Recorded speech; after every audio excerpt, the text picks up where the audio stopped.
Right now, you are holding a device with access to all human knowledge. You have 47 apps on your phone, streaming services with tens of thousands of shows to watch, podcasts for every topic that has ever existed. And yet, somehow, you still get bored. So here's a question nobody thinks to ask. What did ancient humans do when they were bored? Not medieval knights, not ancient Romans, not even ancient Egyptians. We are going back much further than that. 100,000, 200,000 years. Back when there was no writing, no art, no music, no language as we know it, just people sitting with nothing to do. For decades, scientists assumed our ancestors were too busy surviving. Every waking hour was spent hunting, foraging, building shelter. There was zero downtime. That assumption turned out to be wrong. Very wrong. In 1966, anthropologist Marshall Sahlins published a paper that flipped everything. He studied the Kung San people of the Kalahari Desert. He found they worked, on average, only 15 to 20 hours a week. Not per day, per week. The rest of the time, they rested, talked, and did nothing in particular. Sahlins called them the original affluent society, not because they had stuff, but because they had time. So the question isn't whether ancient humans got bored. The question is, what happened when they did? Let's start with the obvious one. They played. This sounds simple. It isn't. In 2010, archaeologists explored Blombos Cave in South Africa. They found a collection of shells that were 75,000 years old. They had holes drilled through them and were coated in red ochre pigment. These weren't tools. They weren't weapons. They weren't food. They were beads. Someone sat down 75,000 years ago with nothing better to do. Boredom invented gossip, and gossip invented society. Speaking of building a tribe, if you want to join ours, hit that subscribe button. It keeps this modern campfire burning. So here is where we've ended up. And made themselves jewelry. That's the oldest known art object in human history. Necessity didn't invent art. Boredom did. The exact same pattern shows up in music. In 2008, researchers excavating a cave in Germany found a flute. It was made from the bone of a vulture, featuring 5 finger holes. It was 40,000 years old, long before agriculture, before cities, before any civilization. Someone sat down and invented music. Not because they had to, but because they had a free afternoon and a bird bone. It turns out, music is what the brain does when it has nothing else to process. Neuroscientist Daniel Levitin argues musical ability is older than language. Our brains were wired for rhythm before we could form complex sentences. Because rhythm is pattern recognition, and pattern recognition kept us alive. But boredom didn't just invent art and music. It invented something far more powerful: imagination. Think about this. You cannot be bored without a concept of time. To be bored, you have to know that right now is lasting too long. That something else could be happening.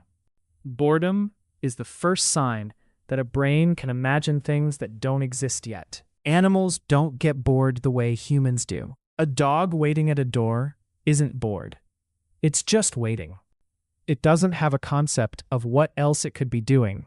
But a human sitting in a cave 100,000 years ago, staring at the fire, with nothing to do, starts to think. What if the hunt goes wrong tomorrow? What if that sound outside is a predator? What's beyond that mountain? Where do we go when we die? Every question religion has ever asked, every question philosophy has ever asked, every question science is still trying to answer, all of them started the same way. Someone was bored, and their mind started wandering. In 2013, psychologist Sandy Mann showed boredom increases creativity. People forced to copy numbers from a phone book outperformed everyone in creative tests afterward, because boredom forces the brain to generate its own stimulation.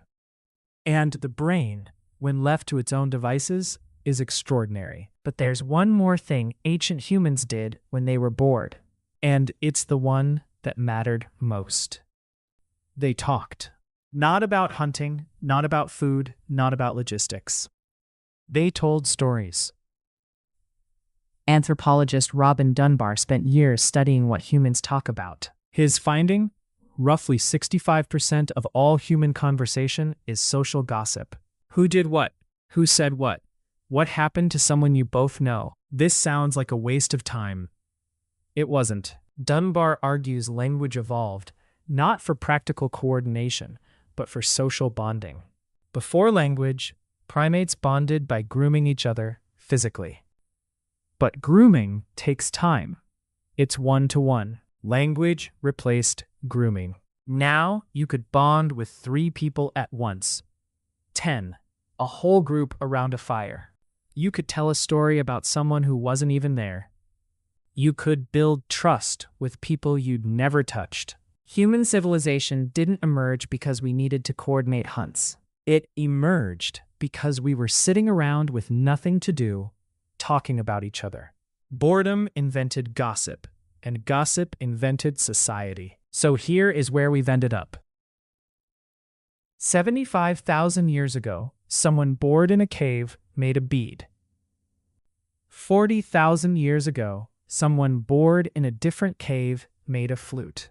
In between, people sitting around fires asked questions nobody had answers to. Some of those questions became religion, science, art.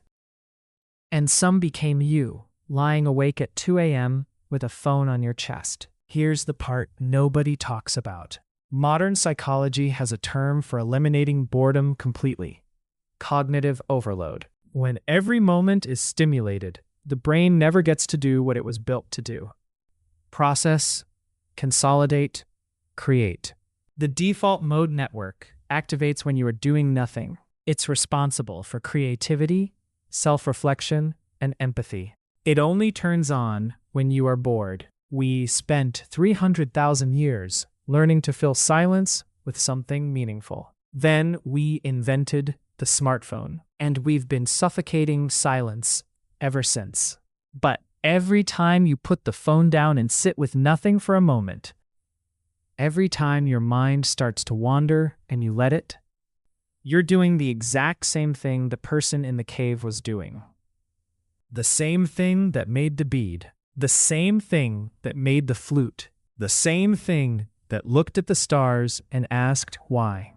Boredom didn't hold ancient humans back. It's what made them human. And it might be doing the exact same thing for you. Don't fear the quiet space. Put the screen down. Let your mind wander.